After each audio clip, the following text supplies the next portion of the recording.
Hello, my name is Jennifer Terri. I'm a Philippine Travel Updates. Kumusta guys? Today is April 28th. I apologize if you guys hear loud noise. That's frogs croaking.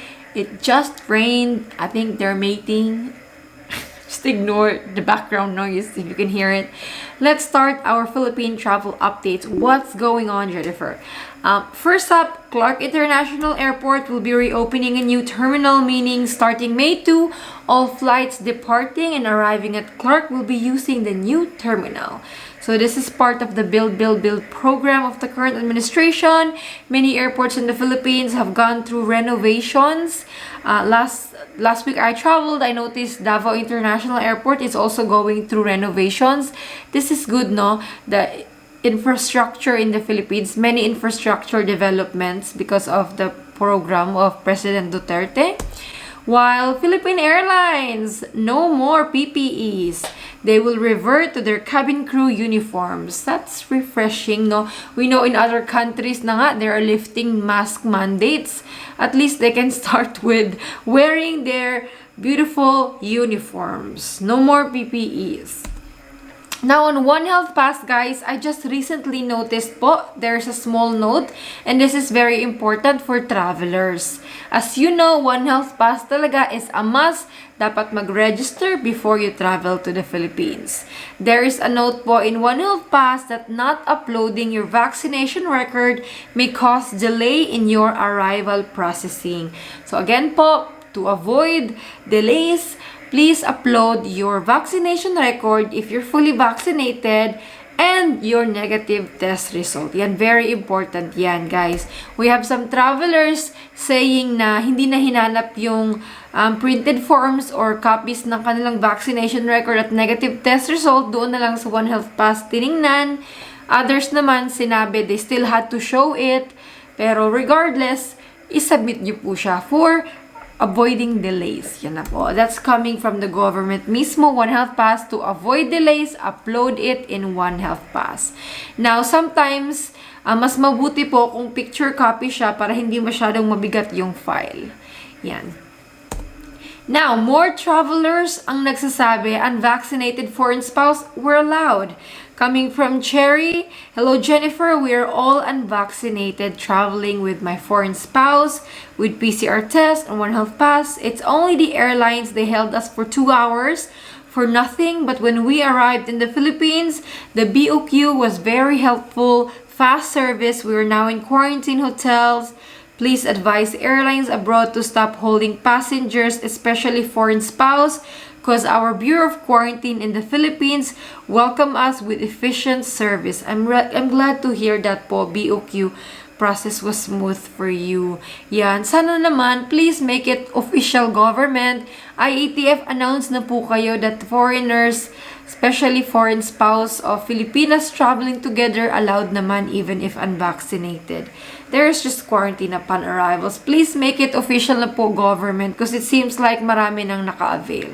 While you may have heard of this, the Philippines detected its first case of Omicron subvariant BA2.12. This is an Omicron subvariant which has been flagged by the US or CDC due to the rise in cases in the US, while in the Philippines, the first detected case of BA2.12 is a Finnish traveler, 52 years old, who landed in the Philippines last April 2. She developed COVID symptoms 9 days after her arrival and then turned positive. She's already fully recovered, discharged, and fully recovered na po siya. She developed symptoms 9 days after arrival, and take note, she tested negative before arriving. Baka she got it here. She could have got it here in the Philippines. I mean, please consider that we are not. Our testing rate is very low. Genome sequencing, very low. Probably baka dito na niya nakuha yun. Octa Research said that we might see 5,000 to 10,000 cases per day, but it's nowhere near the 40,000 cases we saw back in January. But of course, that is still subject to change because we're still monitoring the trends in India and the US. You remember January we had a surge as well. No, actually many people got sick, really sick. Pero most cases are very mild. Omicron subvariant is still Omicron and it's still mild, guys. I think the most important thing, DOH already said before that they will only focus on critical cases. So if mild lang naman, I don't think that they will be stricter in putting restrictions. If it's just mild and the hospitalization rate is low, I don't think so, guys. Even Okta research doesn't see the Philippines putting a stricter alert level. They said that most cases will still be mild. This is just like Omicron. We still have high numbers of vaccination and they are encouraging people who are in need of their booster shots to get it po if they're eligible na. In fact, President Duterte said the surge is possible in the coming months if we continue to ignore the protocols that we have long so advised for you to follow. How about itong mga political rallies, no? Anyway, that will soon be over. This is just, well, 11 days na lang before election. Wow, malapit nang matapos ang election. Will be new presidents, new sets of senators, local government officials. People are worried, would the new president impose a lockdown or close the borders again? According to Presidential Advisor Joey Concepcion, if the Philippines were to revert to a stricter alert level, it could be disastrous. If they revert to alert level 3, businesses will again struggle, which will result to the economy's downfall. We are already struggling with a high cost of gas, no petrol and diesel because of the war. Tapos dadagdagan pa ng alert level 3, parang malabo na po. And will they close the borders again? I think this is going to be the worst case scenario. These are just rumors.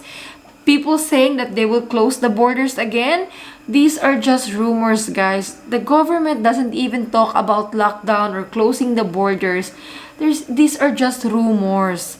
No government official said that they will close again. That has never been mentioned. Ever since we reopened, nobody ever talked again about, oh, we'll close.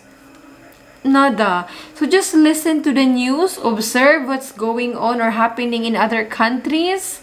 No, if there will be a surge, if hindi naman mataas yung hospitalization rate, then I really don't think there would be a closure or a lockdown. DOH already made it clear before that they will only focus on critical and severe cases. If it's just mild, then I think siguro alert level 2 po. But alert level 2, I'm telling you, is maluwag, very relaxed. I'm living in alert level 2. Trust me. It's not a lockdown. It's not strict at all. But that's all for the updates today. God bless you all. For those who landed today, welcome home to the Philippines. Welcome back. Please share your experience in the comment section. For those of you who booked your flights, I want to reiterate this. I want to remind travelers, please do not book with EVA Air or flights with layover in Taiwan up until now. Since May 2021, Taiwan has been closed for layover. Transit ban, bawal mag-layover doon. They're still selling tickets and then just cancel it few weeks later or a month later. Please save yourself from the hassle. There are other airlines to choose from. I noticed many travelers from the US book with EVA Air. Please, there are Singapore Airlines, Qatar Airways, ANA, Asiana. Oh, ang dami pong option. Oh, PAL, if you want direct flight. Yan po. Please always direct with the airline. Book direct with the airline. That's the best option. But this is all the update for today, guys. Please leave a like on the video to support this channel. Stay safe, you all.